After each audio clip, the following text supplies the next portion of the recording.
Yeah, mais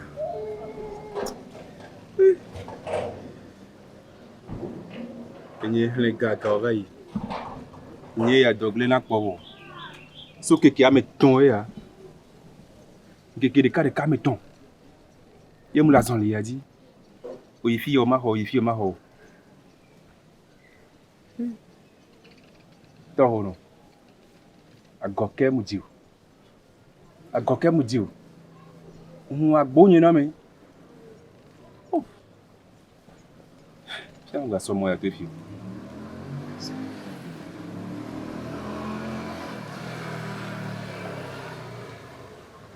Yo. Dogbero. Du coup, moi yare fika e ko ni. Eh, donc comment nous faisons? Akwero. Ah, ça.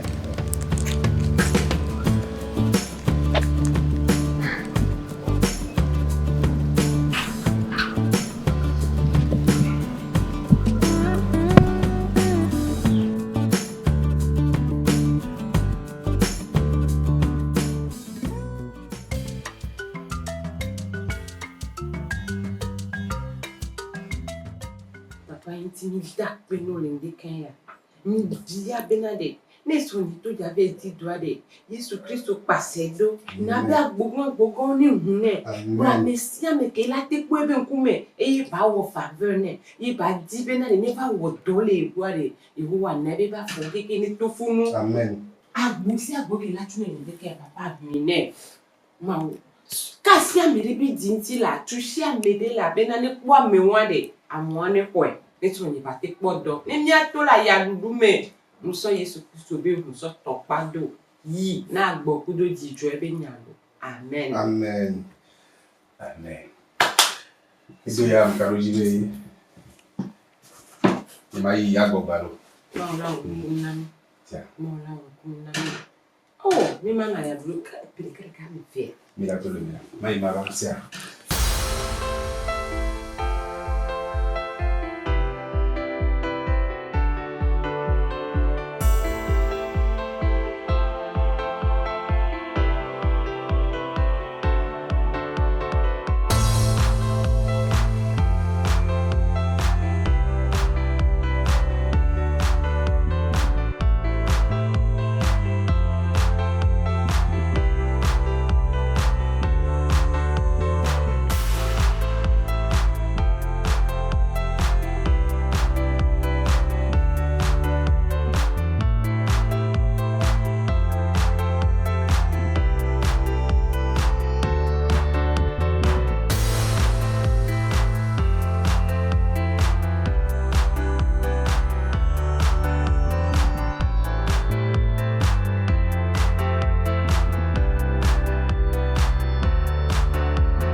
ando. Isso na Silvia. A melhor conversa lá.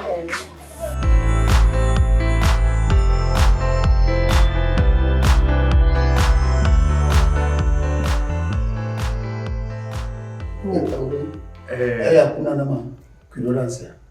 Jinto Oh, kembere, leke toko ebo yona petwa. Ne be fogi ganyo. Fogi ganyo. Ende. Si vele ken le brena pe pater. Ye doble ne. Oh.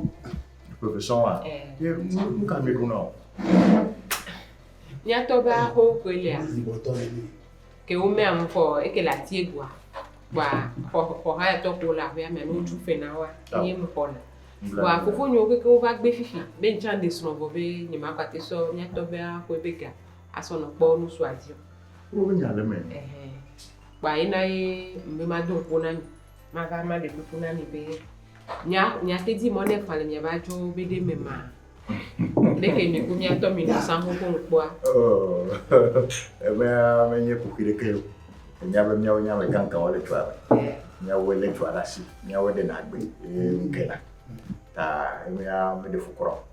Me ke nya wale. E chondi kanya kanyi ne no kameji. No kameji to kanya kanya. Afeto. Neva Tony ekele de TV. Nam sa ba de kam yo ko ya. Ne ba fi. Yo. Est-ce que Yo. nous collons les filles. Nous collons les filles ma. Quand on est ni amujo, on va les tido, les ton kusube, be ma poto nya dum la ko me a. Wala ba tese me ko nu so a.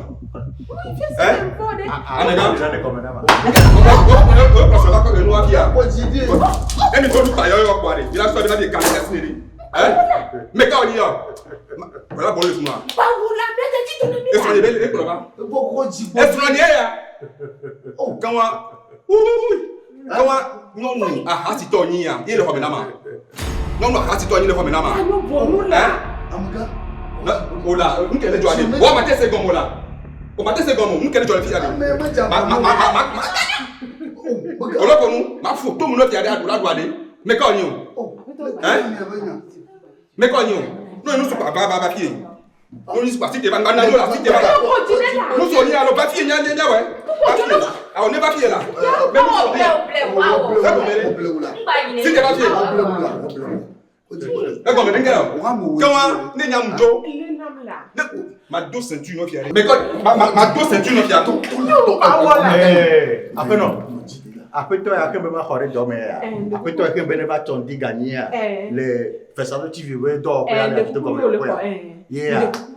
Oh, que ben yambe ma hare jila wota kadite hel de kle jila wo dome ne ma hosoro dome ya ye de kukule tana de jonu nyo fungbe ma be do no la sia oh yem nyabo ja di dona o ma gbele na ma Me ma gbolo na.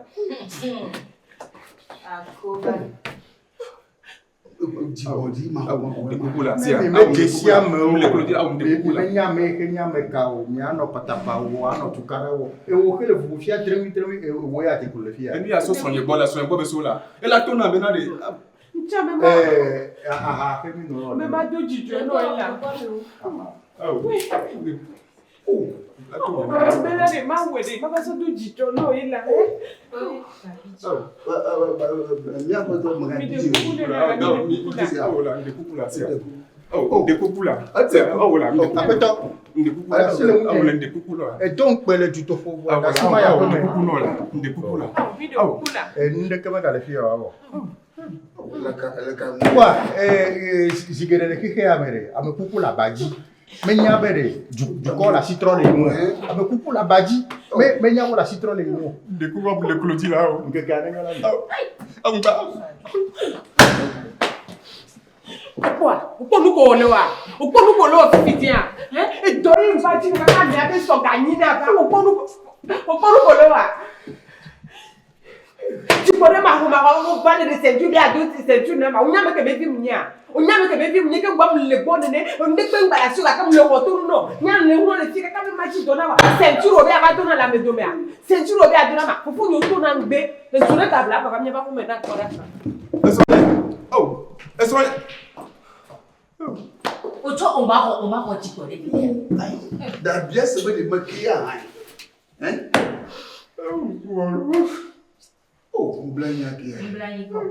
Ah, il faut dire que vous vraiment, vous jouez peut-être. Il a connu tu m'as dit que vous là. Ah, mais t'es chez moi, mais t'es chez marron. Du body ma quoi, hein? On te combien, on t'y va dans la tête, tu combien va? Oh.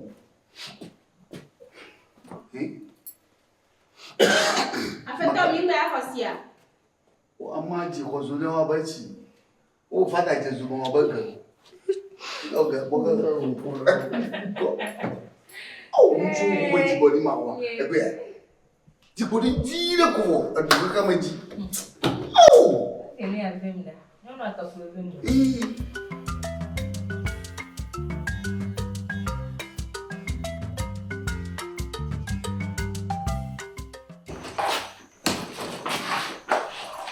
Oh, Anoni. Kiko le yima. La tete anam la. Ndi kukuno la. O la bi ndare ni ajwa. Ndi de kukuno wela. Nyamnyabe ni ton nyanye politi ore. Ndi kukula si am de kukula. Ngajo le bonyo la deke maworo ni yere ka deke maworo. Ganyo. Be ko do me dia. Amerique même donc menene la gbe. Okponye kudo nusu la habari me. Onponye kudo nusu la ba molo. Onponye kudo nusu le homolo. Ganyo dawu. Be akwa mo be nusu gogo. Dam le de kukuno. Amewa etonye nti ya mewa lo kaka honya. Be abadi dona we ya. Ganyo. De kukuno la ba Ti wele wala. pode que la gbodia lolo epenye mate duro kudo. Ti pode que le diwa. Kaka ola di dono ya me la be yo. Ye la ho. O la ba dawu. Afri boli. De ne ba me anti ganyo. Ni ani ma pati pe di o. Ni ma pati pe di. Ito ma pa nyato je bola de kukula ma pro nyato je bola si de kukuno la. Nyato je bola. Onya oto nya me kele vi mu ni. Onya po be ke me mu to le nwede. O je si mi nwede. Vambe o. De kukuno wala. Bena de chama cha ko kaka re nyeku mi la kutogbe kudonyaga. Eke mate we mle wo. Ko nu ko we beda. Oduma hasi to la mesi ya me be ku me gbele bar wa me. La hanu pe wa odunye ahasi to. Le clodino la ba ifun ko la le clodino la. Le munya gbe me. Ah wala de kukuno la ba Le le munyi bonyo to la. nye ku le gbonyo. Ewu nu ma di nu ya le ke enye ya. Ba be ma de kwa. Kukuno. No bon le moji ke ka gba gogo mko. Mle de kukuno la. Ah de kukuno la. Ko ke mle clodino la. Ah. De kukuno la. O ma di ndo game. Ma ba ga nu sunti la no ayame kaka la ba ko. La tronyola. Ah wala de kukuno la tronyola. Ni ma no agbe me na gba ya de nu sunti kaka la ba ko. Bolo ko gbatira. Bolo ko gbatira. Ave di pastor be mo. We are munya lo choja daro di onu. Afo yo la so zero to. Ah de kukuno la. Ah ba jole fona.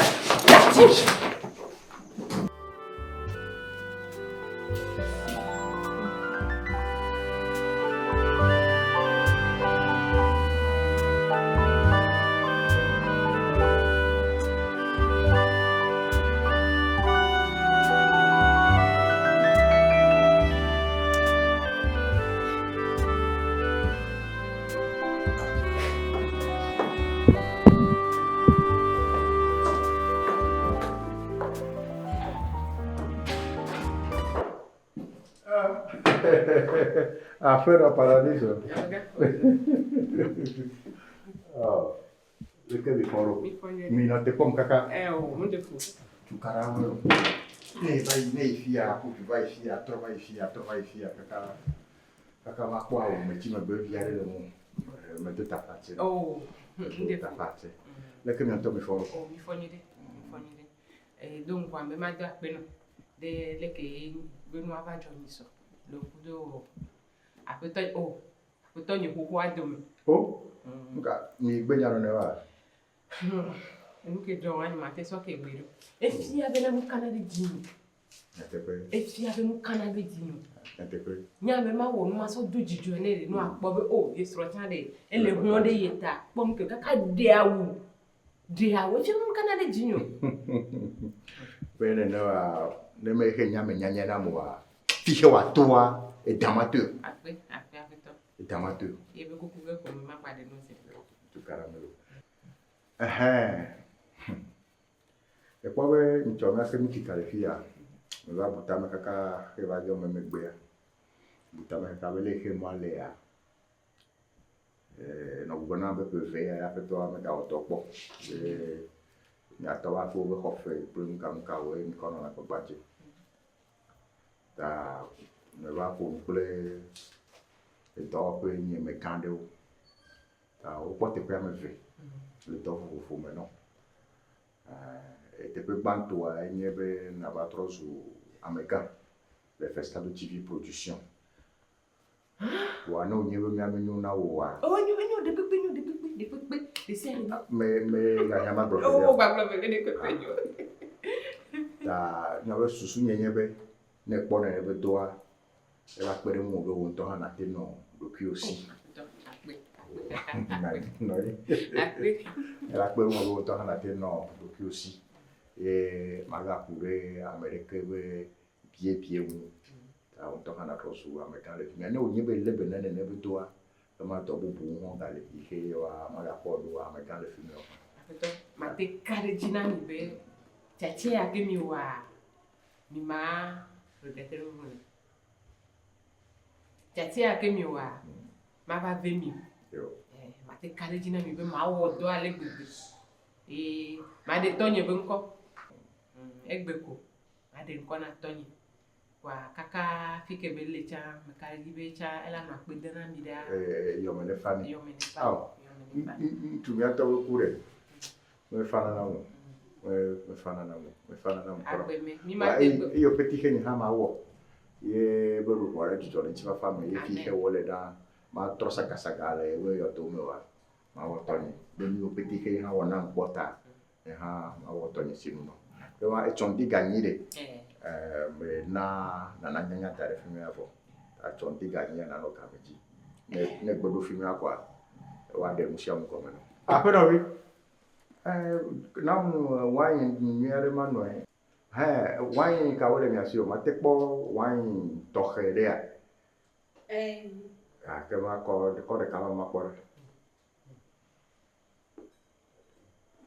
ta subele ke mo le plone ne ya o ja nya me kan le to amele ne ba doa na do film na le pour nous après ton vidéo le film au monde on peut tout tirer me be ye amoro ha o le film ya o me biana ba longtemps on a fait même que quelqu'un que fait ya na mi we to a me le ko yisu le ko wa ni ko ne ta to gbegia me na nya ga le we nye ame ga le film akpe na o ni te